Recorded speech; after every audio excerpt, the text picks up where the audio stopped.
Yana oldindan o'zi qulog'im oqaradi, qulog'im yaxshi eshitmas edi. Shavkat akani oldiga keldim, ko'rdi, keyin operatsiya bo'ldi.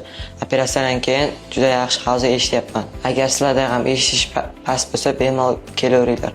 Shunaqa muammo bo'lmaydi. Bemorimiz 14 yosh, 2 oy oldin chap tomonlama endoskopik timpanoplastika va osteoplastika bajarganmiz. Operatsiya bitta operatsiya parda o'tini tiklaganmiz va protez qo'yganmiz.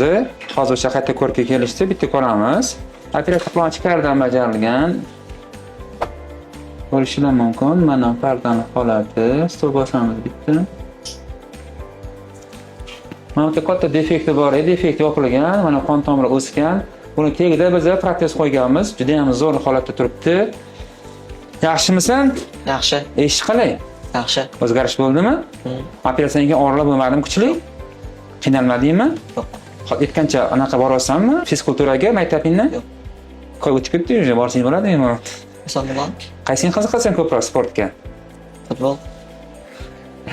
Adasman o'rtog'im, adasi ham futbolist edi maktab paytida, juda ham futbolist bo'libdi. Juda ham yaxshi, zo'r. Ko'rdinglar holatini, o'zlari ham juda ham xursand bo'lib javob beryaptilar. Kuningiz xayrli bo'lsin, salomat bo'ling.